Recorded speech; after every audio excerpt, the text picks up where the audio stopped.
일단은 리액트를 사용하려면 자, 우리가 막 어려운 뭐 리액트의 환경 설정 이런 거는 아직 안 들어가고 가장 쉬운 방법은 여러분들이 라이브러리를 일단 가져다 쓸 때 원래 어떻게 해요?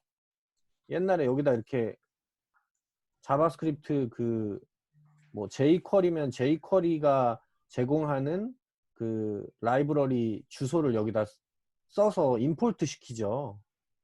네. 그래서 그런 것처럼 리액트도 가져올 수 있습니다. 신기하죠? 이렇게 쉽게 리액트 라이브러리를 쓸 수 있는지는 몰랐는데 보통은 얘를 프로덕션 레벨에서 이렇게 쓰진 않고요. 간단하게 뭐 로직을 테스트 해보거나 뭐 프로토타이핑 용으로 쓰는 것 같아요.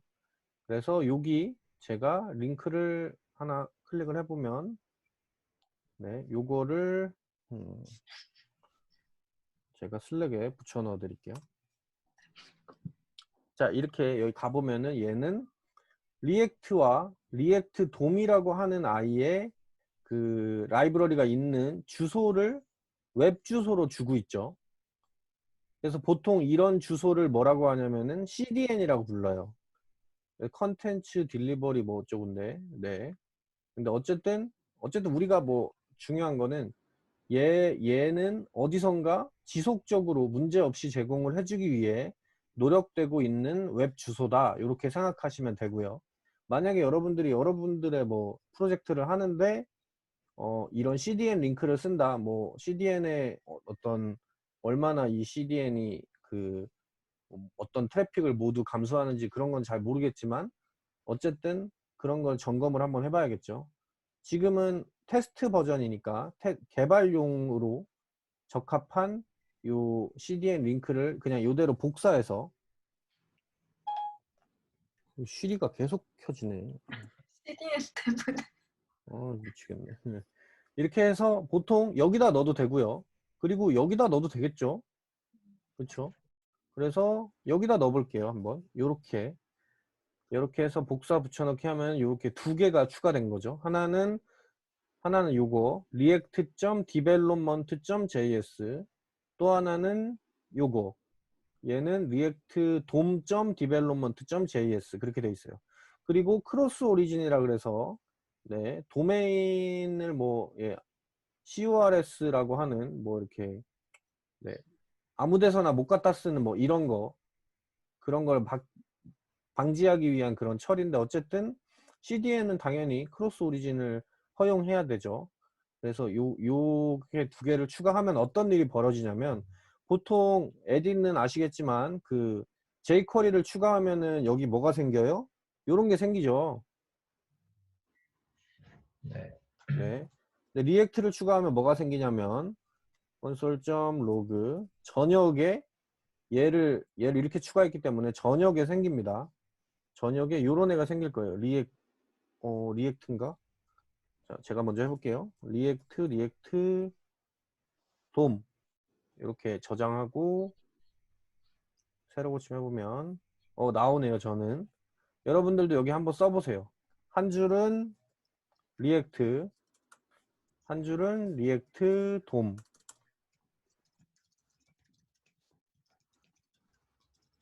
이렇게 하고 새로 고침해보면은 각각 오브젝트가 나올 겁니다. 네. 그래서 요러한 라이브러리를 리액트라고 부르고요.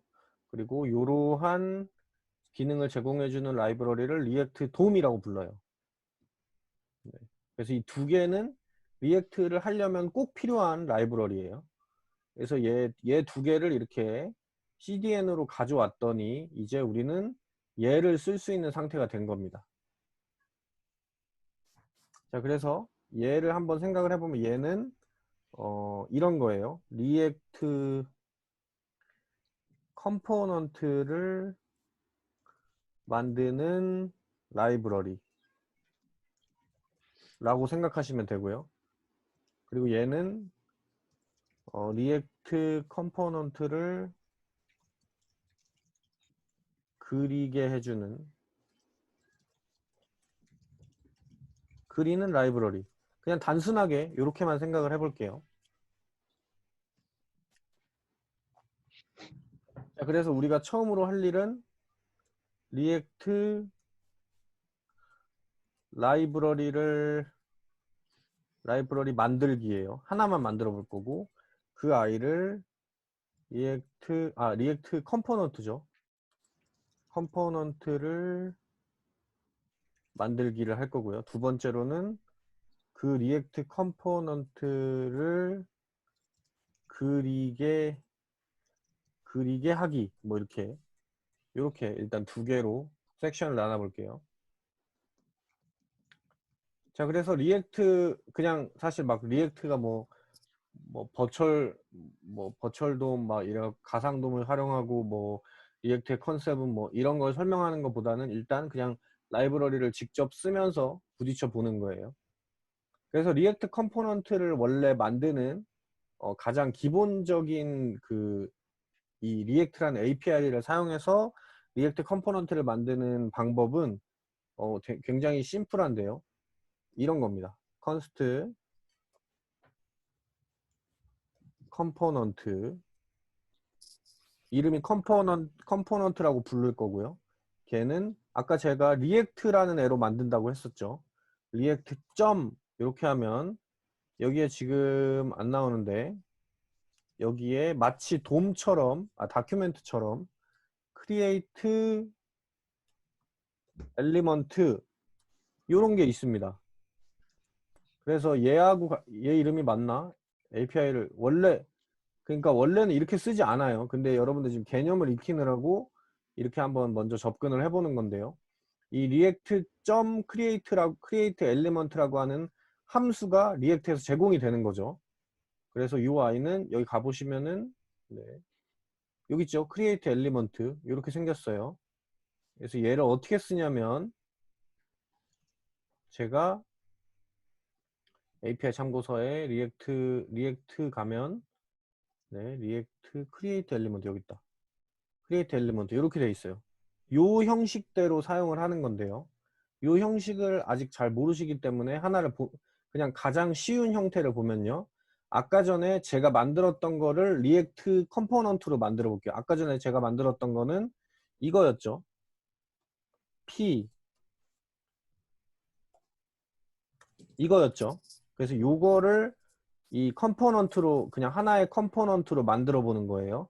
자, 이렇게 만들려면 react.create element 한 다음에 첫 번째 인자로 이 아이의 태그명이 들어와야 됩니다.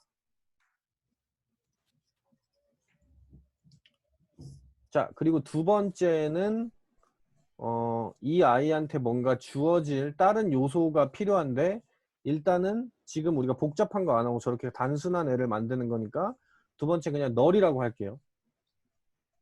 아무것도 없다라는 뜻이죠. 널. 저렇게 하고 그 다음 자에다가 제가 hello 라고 쓸게요. 자, 이렇게 하면 얘가 만들어진 거예요. 근데 제가 아까 전에는 얘를 쓸 때는 어떻게 썼냐면은 이렇게 루트에다가 어펜드를 했죠. 근데 이번에는 얘를 여기다 그리고 싶으면 어떻게 하냐면은 리액트 돔한테 야, 너 이 컴포넌트를 여기 안에 그려줘 라고 API를 사용하면 됩니다. 그래서 그 아이는 이렇게 리액트 돔점 렌더 라고 호출을 해주면 돼요. 리액트 돔점 렌더요. 그리고 첫 번째 칸에다가 컴포넌트를 쓰고요.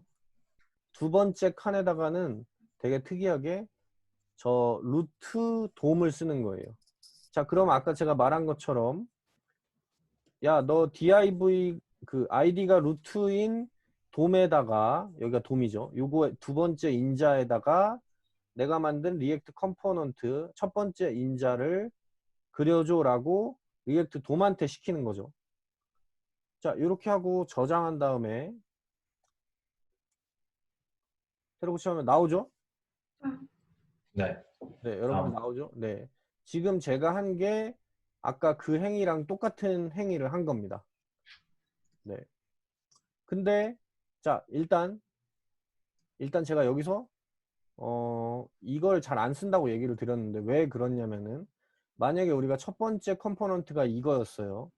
근데 이번에는 두 번째로 이런 애를 한번 만들어 볼게요. div가 있고요. 일단 좀 어려운 걸 해야지 뭔가 느낌이 올 거라서.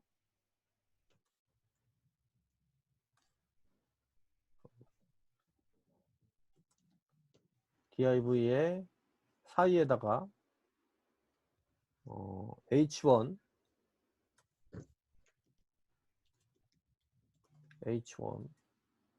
그렇게 하고 요 사이에다가 그냥 이렇게 할게요. 스팬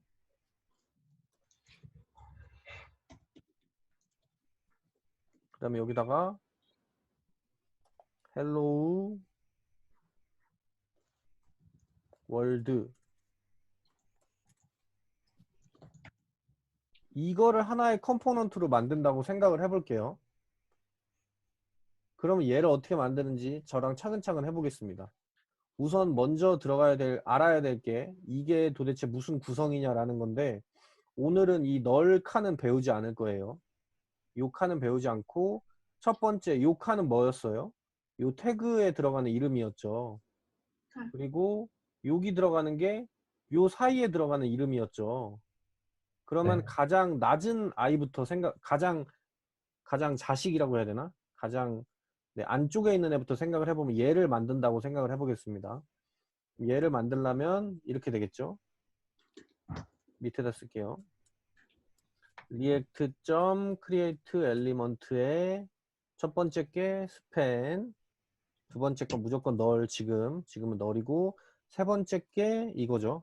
world. 그쵸? 얘가 얘예요.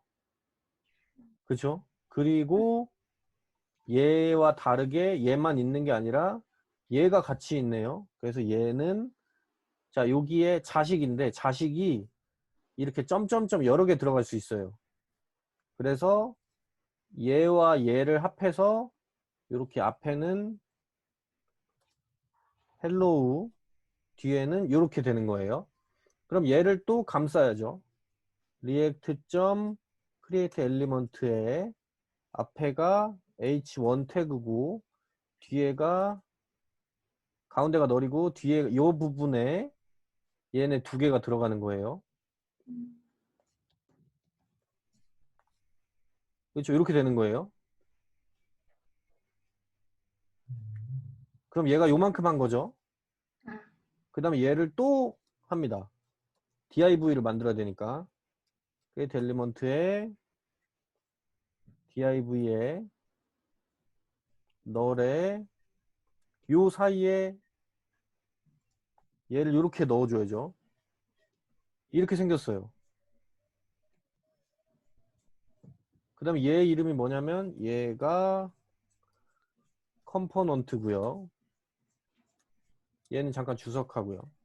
그쵸? 이렇게 한 다음에 이 컴포넌트 하나를 만들어서 이 컴포넌트를 그려주세요 라고 했더니 이렇게 나오죠. 그리고 엘리먼트 가보니까 우리가 만든 div에 h1에 hello 들어있고 span 들어있죠. h1 우리가 원하는 대로 만들어지긴 했는데 자 이걸 보자고요. 여러분들 이렇게 코딩하면은 저는 아마 이거 안 했을 것 같아요. 프로그래밍을 안 했을 것 같아. 가독성이 너무 떨어지죠. 심지어 지금 어디가 들여져 있는지도 구분이 잘 안 돼요. 그나마 지금 제가 프리티어라고 하는 이 VS 코드에서 자동으로 이 들여쓰기를 맞춰주는 애를 쓰니까 그나마 뭐 대충 이렇게 막 쓰고 저장만 해도 이렇게 뭐 보이긴 하지만 이게 고작 우리가 요 돔 하나 둘 세 개를 컴포넌트로 만들었는데 이렇게 복잡한 코드가 나온 거예요. 심지어 중간에는 그냥 아예 뭔가 하지도 않았는데. 그래서 컴포넌트 하나 만들 때 이런 지경에 이른다면 보통 페이지 하나 만들 때 컴포넌트가 수도 없이 많이 나올 텐데 이거를 만들 수가 없는 거예요. 이렇게 하자는 얘기가 아니에요. 그래서 이거는 뭐냐면 이거는 리액트에서 그 리액트 엘리먼트 그러니까 컴포넌트를 만드는 일종의 API만 보여드린 거예요.